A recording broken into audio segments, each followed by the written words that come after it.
we have delivered 100x ROAS 3 times for three Yeah. different clients. The math behind 100x ROAS is that if the CPM, if that is 100th of your average order value, you definitely have a potential to get 100x or more. So we had to implement something on WhatsApp. WhatsApp needed some sort of an automation. There was an automation required for WhatsApp in some way, right? Yeah. There's a tool called as ASNC. Yeah. We are now leveraging that, and it's working wonders for us. And where you're saying, I'm going to actually help you with your revenue growth, your cost of goods sold, and your Correct. operations, your supply chain, Correct. all of that piece of, you were passionate about it, so you could do it. I'm also going to not charge you a fee at all in some cases, and I'm going Correct. to charge you a percentage of your revenue growth that I'm bringing in, right? Pulling back a little bit. So we talked about yesterday, going back to the disruption, the AI disrupting the marketing as an industry. Roughly three things, right? One is the funnel side of business. The other is the creative side of the business. And then let's why don't we break it up a little bit and talk about case studies as well as we go. Here we go again. Aditya, ACDC, what is that? Highway to Hell? Highway to Hell. Yeah, this one is from Highway to Hell T-shirt. Are you on a highway to hell? I hope not. Okay, I hope not as well. What are you wearing though? It's very interesting. Is it Beatles? Abbey No, Street? it's just four ordinary people. Yeah, Two definitely Americans. not ordinary. I think I can identify Slash, which is on the extreme left, Yes. and then you have John Lennon in the extreme right. Yes. Is that Kiss there in between? Case, yeah. And who's there with the crown?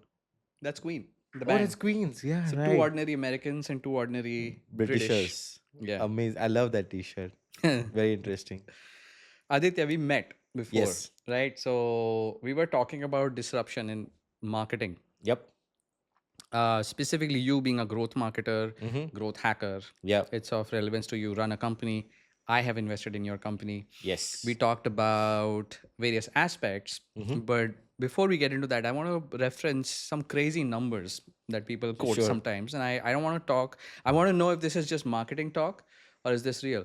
Return on ad spend, people say they have like 50x, 10x, 100, 200x. What numbers are these? What does it even mean? Like, am I spending a $1 and getting $100 worth of business? Like, and is this even real? Why wouldn't anyone spend? I would love to spend $1 and get $100 worth business. But what is this? Yeah. And is this real? So when marketing agencies, right, when they run their ads, especially on Meta, right, or Yeah. even on TikTok, what they would do is they would pick out a campaign where they delivered 100x ROAS, right? And for a business owner, it just sounds really lucrative because you put in $1 and you get $100 out of it, right? Sounds really interesting.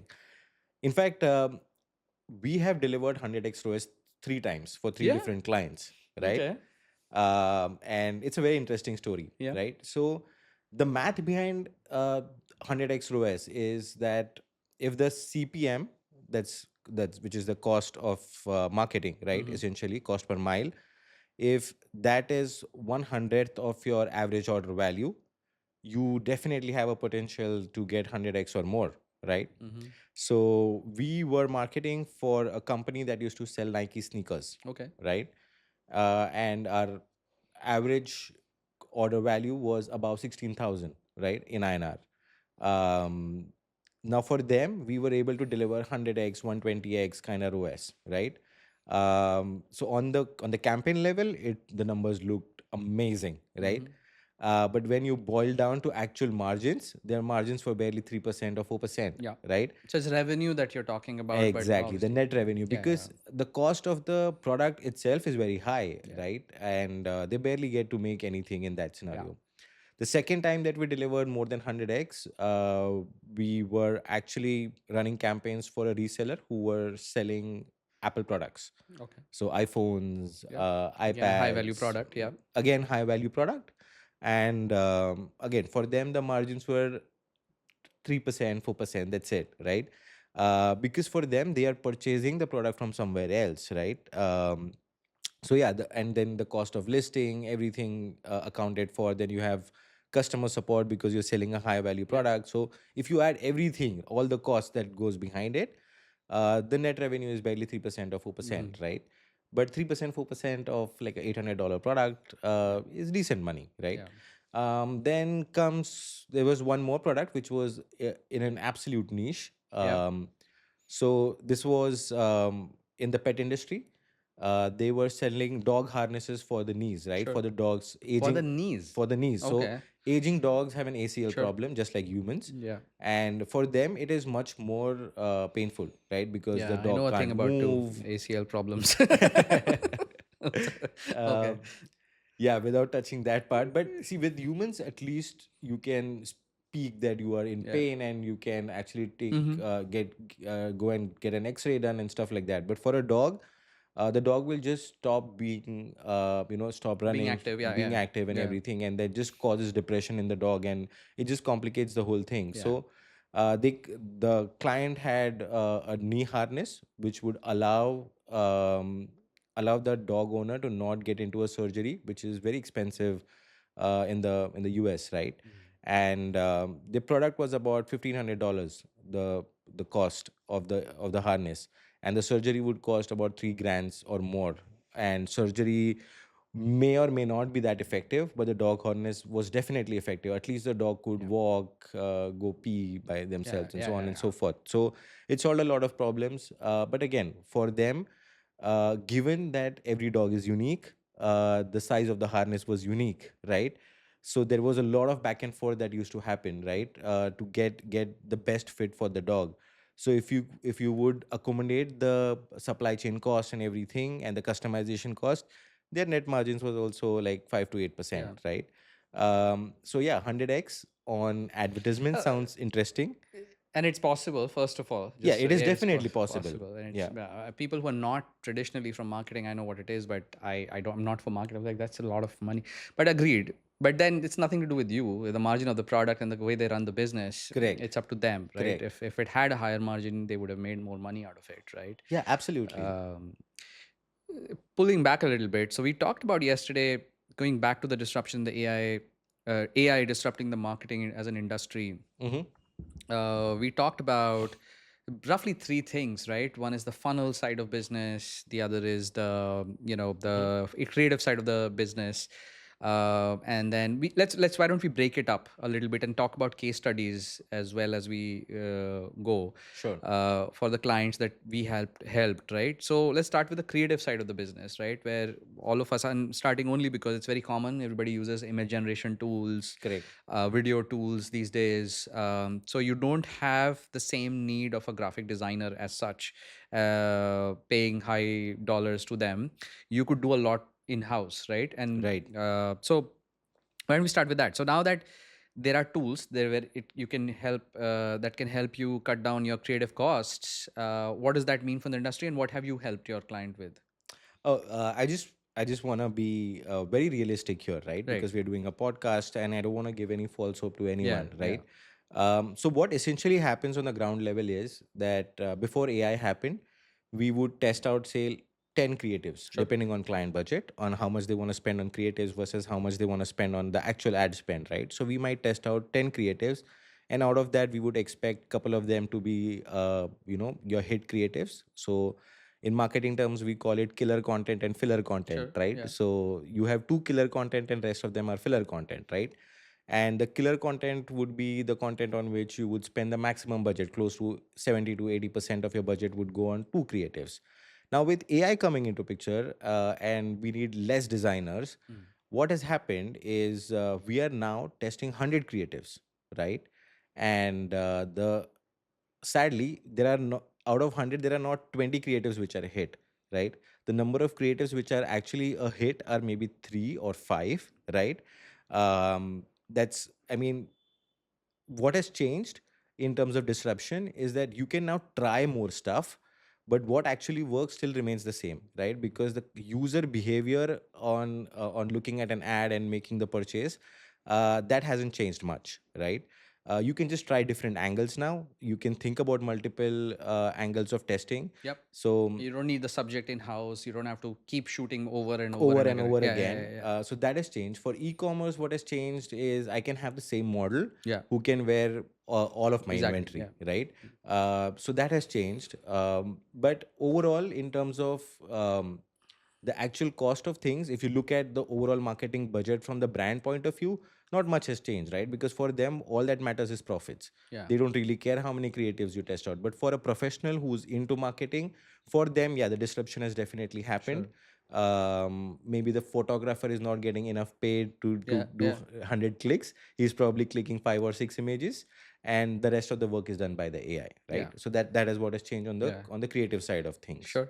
And so, what example do Oh, you have as a client? I have a better example for Sure. that we experience, Yeah. right? So we were working with a pet brand from the US, Yeah. and they were selling dog harnesses, Yeah. but the expensive ones, like the Okay. designer harnesses, not the ones, the cheap $20-$30 harnesses that you get on Amazon.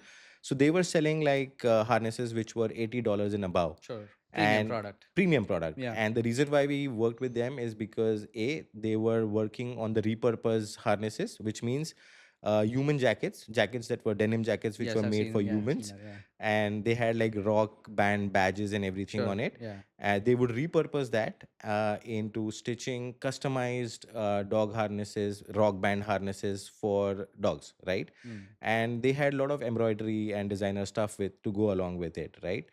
Now, when you click dogs, right? What happens is on internet, what works is the dog's expression, right? So you would want to click a picture in an angle where the dog is looking right into the camera, or they're playfully Yeah. giving that expression and everything. But the whole print was behind, right? So the decision making was not happening because all the images that we got Yeah. from the client, if they would if they wanted to showcase the product, the dog was not looking in the at the Sure. camera, Yeah. right? So which meant our CPM rates got And higher, you clicks work came like lower. this quite a lot, Oh where yeah, yeah, you are not, obviously, you can't physically go to everywhere to yeah, conduct a shoot. yeah. The clients are doing it. The client is in US, and Yeah. the product is in the US, and we Yeah. are here in And that India. happens all the time with That you, happens and all the time. with the Correct. other, assuming other agencies as well. The client sending the creatives to you, Correct. and sometimes they're Correct. underwhelming. They're not really as good as you, or as relevant as Correct. you would expect. Correct. So So okay, so what we did is that we wrote a prompt, first for golden retrievers, then for bulldogs. Like we researched like which yeah, are the premium dogs in the yeah, US, right? And then we wrote a prompt that described the whole product, sure, right? In fact, we actually used AI to describe the product, and yeah. then we passed the same information back again. You would have uploaded a photo at least of the catalog of the product as well, Yeah, or to get the description. yes, yes, yes. And then AI managed to create a photo for us where the dog, it's still a back shot, but the dog is turning and looking back at the camera. Sure. So that was 2024, right? Right. Because right now people generate images. There was Sora, and then so many other models came after Correct. that. Correct. It's become more accessible to the people. Right. So it's totally plausible that, yeah, you can generate awesome Oh, it images. is. It is So this now. is 2 years ago, where this was fairly cutting edge, right? Correct. So I'll give you an example, right? So back then, in 2024, 2025, right? Back then, so it's just two Right. years Sounds. ago. It sounds like Yeah, with AI, with the AI, work it really sounds like I think we were still in DALI 3.0, if yeah, I'm not yeah, mistaken, yeah, at that point in time, and we're already in ChatGPT 5.2 era, right? yeah. So in 2024, AI was doing a great job when it was when like the prompt was about human products, right? Or human holding the product, or human wearing a product. But when it came to animals, it was very, very hard to get the right expression or get the right I product remember it was fit. just hopeless, right? Yeah. It was pretty obvious that it was done with AI in some cases back in that Correct, time, right? correct. Yeah, yeah, So we can actually give some reference screenshots, right? That in terms yeah. of what we did at that point in time. I mean, I must have tried running, like we almost did like 100 odd iterations. Of course. Like burnt out a lot of money as well to Yeah. get the premium version to do stuff for Which us. is what you were referencing, that it's while you are not paying your photographer, Right. your budget hasn't gone down because you're spending it on the models now. Exactly, Yeah, okay. exactly. So if you look at from the brand point of view, not much has changed in terms of budget, Yeah. because all a brand cares about is net revenue, Yeah. right? So from brand point of view, not much has changed. We are hoping that as we move along Yeah. from 2026 to 2027, the overall cost of tokens will go down, and as that goes down, it will start having a major impact on the P&Ls for the brand. But from marketing standpoint, yes, there has been a definite disruption in terms of what a photographer does versus what AI does now. Yeah. So Awesome. that's on the creative side. Yeah, and there's the other side of the business, which is also pretty commonly people understand. And I'm going to the complex side, which people don't need and intuitively understand in a bit. But another side, we all do Google searches. We see AI overviews there. We obviously, a lot of us have stopped going to Google for a lot of the stuff. We go to Perplexity, we go to Chat GPT, we go to maybe Gemini. Right. I don't know who goes to Gem, but anyways, so but Google's gaining ground, to be honest. But so we keep hearing about this zero click thing, right? So that fact that I'm not going to the blog anymore, Mm-hmm. and if I need to travel, let's say to Banff in Calgary, one of the amazing places, I go to AI, generates the itinerary for me.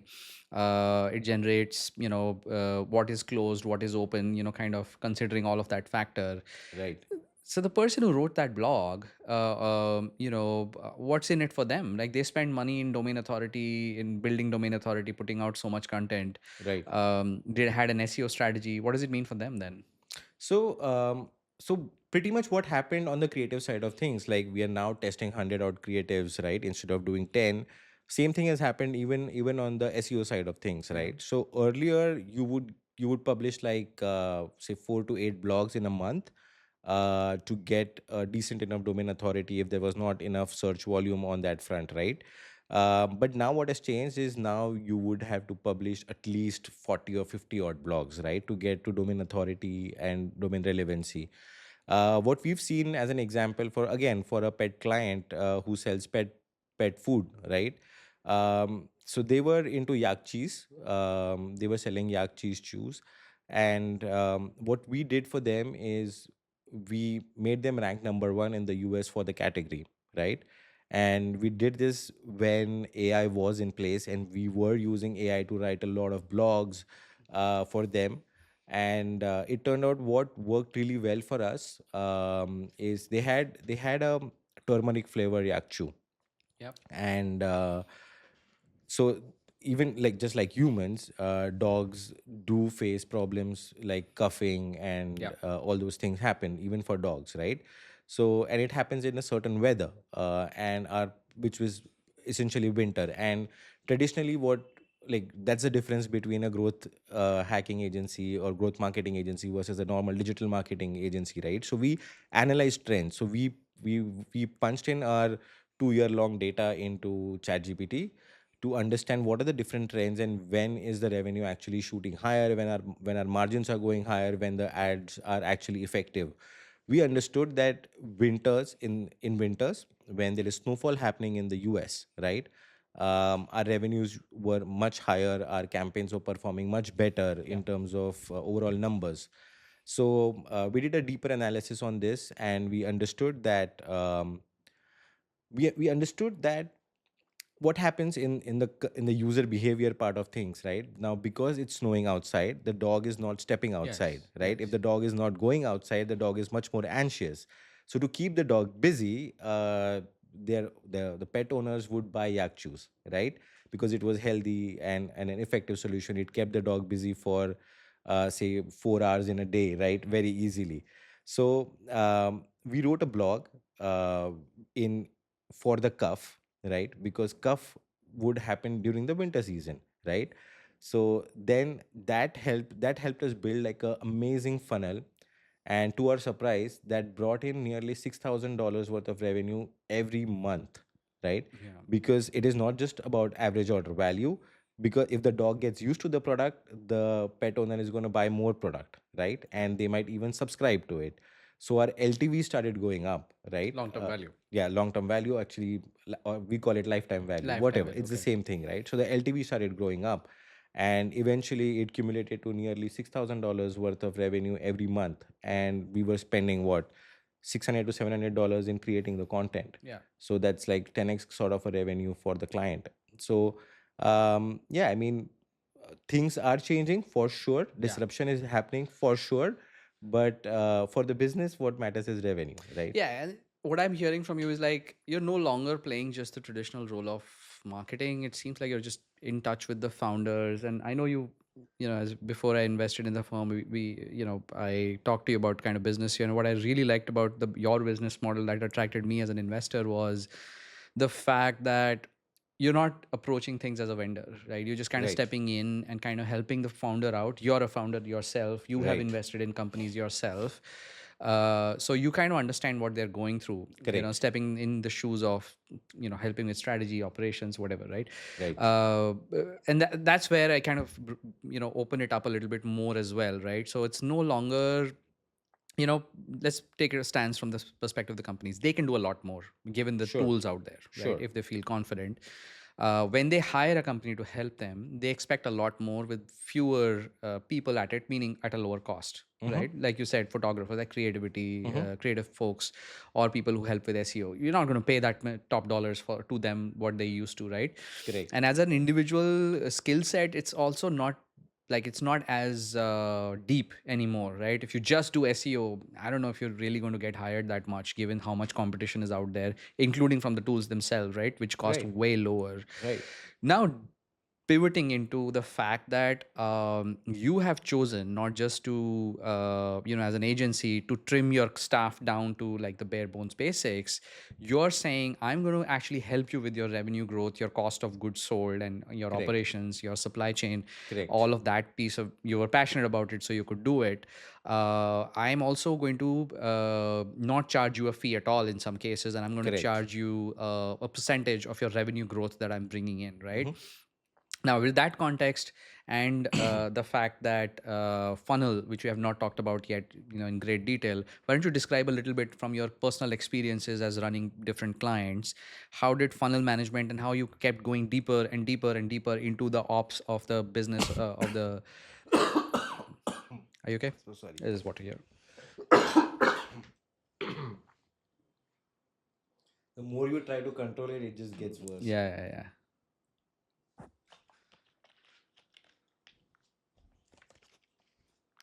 Sorry. That's okay. Yeah. So I was just saying that.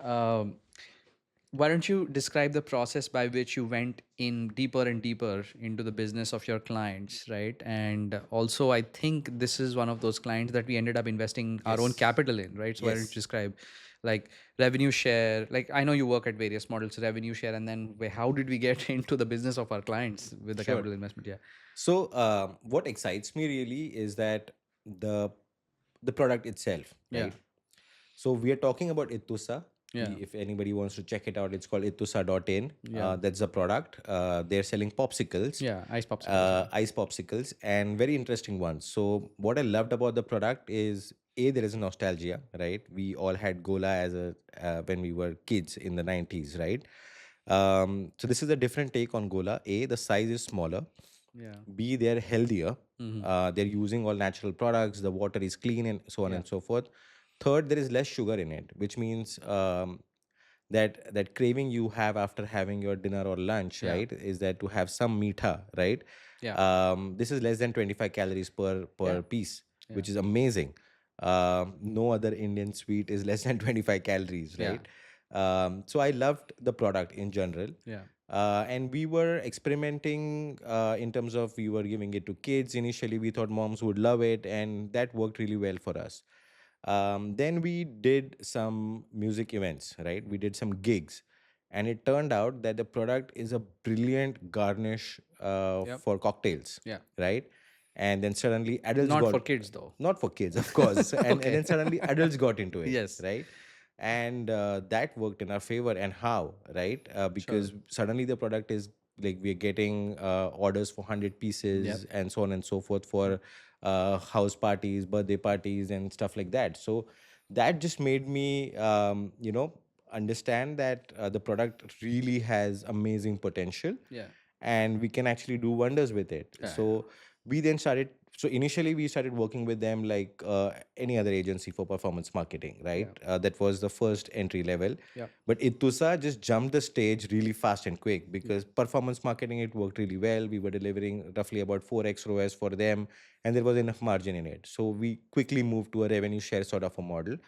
Then when we were working with them, we came up with an idea that if you're doing events, so they were doing all events which were related to kids, like at Geo Garden, they were at the Hamleys event, right? And they did decent amount of sale, and then we got an opportunity to do a gig.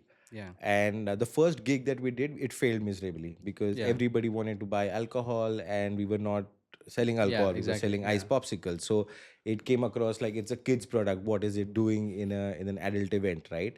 So our growth hack for them was to maybe hire a couple of bartenders in the next music event, and we would do ice pop shots, right? Yeah. And the next event that we did was a Arijit concert, Yeah. and we got sold out in like less than 2.5 hours, Yeah. right? And that was like a game changer for us as a business, right? And then we did Diljit Dosanjh, then Yeah. we did Travis Scott event Yeah. at Geo Recently did Garden. the Linkin Park. We also Yeah, did in Bombay. Yeah, in in Mumbai. Bombay the Linkin Park Yeah, event that yeah, happened. So what is happening right now with Itusa is that we are building a full funnel for them, so which is awareness, acquisition, activation, followed by revenue, retention, and referral, right? yeah, So how this works for us is we are also managing their social media that takes care of awareness. yeah, We are running performance campaigns for acquisition. We at a very early stage we realized that selling single unit just doesn't make sense yes, because remember I mentioned about CPM versus average order value, yeah, right? So average order value for a product like Itusa is anywhere between say $90 to $80, right, per unit, because it's healthier and sure, all those things. So it was getting categorized as a premium product, right? But then we realized that CPM rates in India, for that sort of a product, because we are marketing only in Mumbai because the distribution is not outside of Mumbai. yet, yeah, So that again pushes my yeah, CPM yeah. CPM rate. So what we did was we started making package products. So pack of 12, pack of 24, pack of 60, pack of 80, right? What you're Those kind almost of things. describing here is this is way more than marketing, right? Hmm. And then if you want to get deep into the funnel, you Hmm. really have to have a very good relationship with the founder, with the Correct. company. Otherwise, you cannot effect so many changes. Correct. You're going all over the place here. You're talking about ops, you're talking about product design, Correct. packaging, Correct. and I'm sure you'll get into distribution now, Yeah. Yeah. right? So with I'm not just with AI, the business Right. models are evolving so much in that a marketing agency, a very minimal way to look at it is the marketing agency is getting smaller and smaller. Correct. But in your case, you've almost moved the agency inside the company and you own part of the company here. Yeah. Like this is business model disruption basically, right, is what you're talking about.